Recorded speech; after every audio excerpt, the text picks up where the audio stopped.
Okay, this is the part 2 of the Your Own Path video for a particular YouTuber. Okay, so I said your base is Tai Chi. That's what you want your thing to be. So, in terms of what to study, you have to think about what different ranges there are for fighting. And it's not, everybody says that's been around for a long time, that in the end, all the martial arts are, are one up at the top. And that's true, and they are. But what you should do right now, since you've already got a base, you want your Tai Chi to be your thing, look at other martial arts for what they're known for now. Unless you decide you want to get into them deeper. If you feel like, I should probably learn how to do more kicking. Then in addition to your Tai Chi, or while you're taking a break from your Tai Chi classes, because you've got I don't know what style of Tai Chi you're studying, but you've got your form. So if you've got your Tai Chi form, you can go through the form with solo practice. You may not necessarily have to go to the gym for a period of time. So continue to practice your form, but take like Taekwondo. Taekwondo is known for kicking. If you say, I want to learn what it's like to punch. Boxing is known for punching, then take some boxing lessons. If you say, I want to learn how to fight up close or if I'm laying down. Now, somebody on your channel have wrote Brazilian Jiu-Jitsu. Brazilian Jiu-Jitsu is good for that. I don't want you to just limit yourself to necessarily just Brazilian Jiu-Jitsu, but just take a form of grappling that's going to give you a lot of contact with someone. And that includes Brazilian Jiu-Jitsu and or Judo and or Jiu-Jitsu.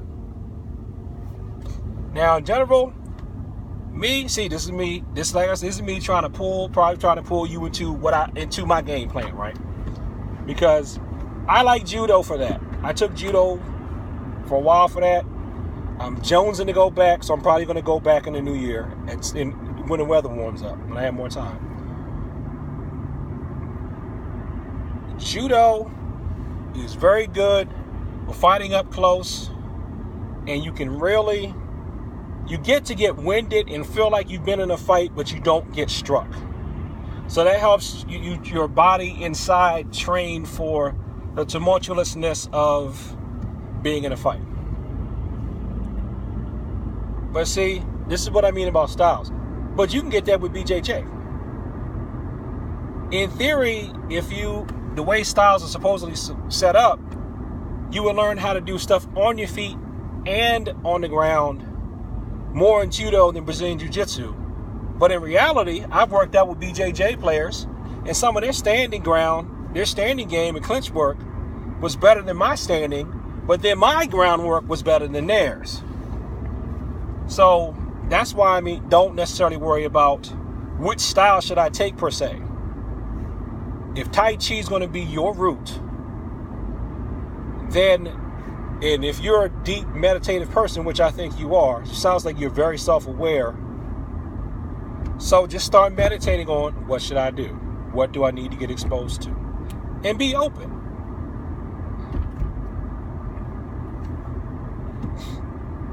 So if you want to look at styles, Tai Chi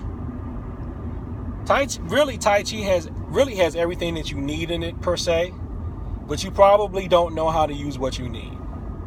So I'm going to go through a real quick list of things that you can take.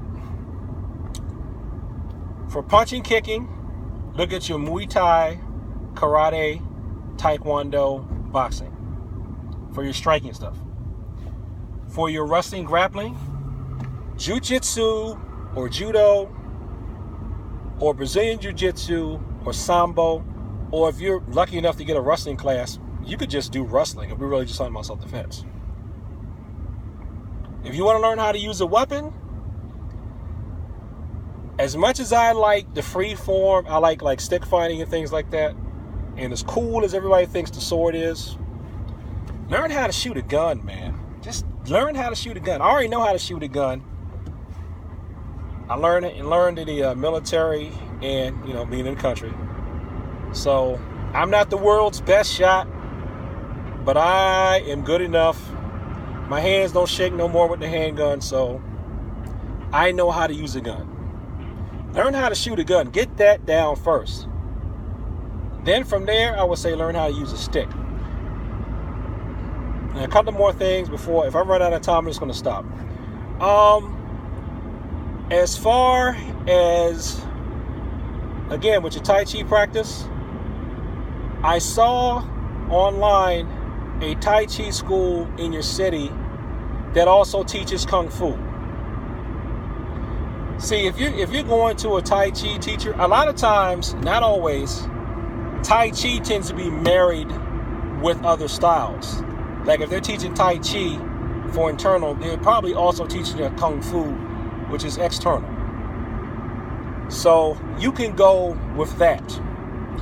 Now, if your Tai Chi is linked to Xingyi Bagua, and you're basically doing, what do they call that, Nija? You're basically doing like the internal styles all together. The instructor personally may be also cross-trained in like a combat sport. You got the brothers in New York, they do Bagua and Western boxing. The guy that taught me how to do Western boxing, he was Western boxing, Tai Chi, Xingyi Bagua, and he also knew Judo. So that's what I mean about, if you know you got your base, look at these other styles. You can even just go to Wikipedia and look up styles and see what they're known for. And just use those to start to accent what you think you need to go further inside of your expression of Tai Chi. Just so you can get used to contact and tussling around with somebody. And remember, your Tai Chi, you've got your sticky hands. Don't forget about your sticky hands work. At least that was the Tai Chi I was exposed to. They had push hands, sticky hands. Oh, before this video runs out, the main thing about self-defense is not how many tricks and styles and techniques that you know. Your main thing for self-defense is your awareness. And hardly anybody ever really covers that. And I would not go out of my way looking for it right now. What you can do is go to my website, and I'm not going to get paid if you go there. But you could go to my website and look around and find a reading list. I got a bunch of links and stuff to people who are really big on awareness and self-defense. Okay? They teach a lot about de-escalation and self-defense. I'll throw a couple of authors out there. Peyton Quinn, Mark McYoung, and Lawrence Kane. Those three authors have a lot of stuff about awareness. There's a video on my channel where I'm doing a book review on a book for women's self-defense. Kimberly Dillman Foreman. Her books are teaching finger locks and things like that. And a lot of stuff, for women's self-defense. Her first couple, I think it's the first 2 chapters where she's talking about female assertiveness and self-defense. Man, that stuff was worth the book, right? That was the best part of the book, in my opinion. That stuff was banging. That was dynamite, man. So I would recommend checking out that book too. Oh, one more thing in terms of style, and I believe I've saved the best for last. Please forgive me if I'm trying to pull you into my agenda. I don't mean to do that. But look into Kyusho Jitsu. 1 second fighting, pressure point fighting. I would caution you with, I wouldn't go right to Kyusho right now. From what you told me, I will look into the other stuff first, and then I would say start dabbling in the other stuff first, and then look at Kyusho. Kyusho Jitsu is like the icing on the cake for your stuff, and what it's going to do, it's going to amplify everything that you do, because you're studying basically how to attack the nervous system, the organs.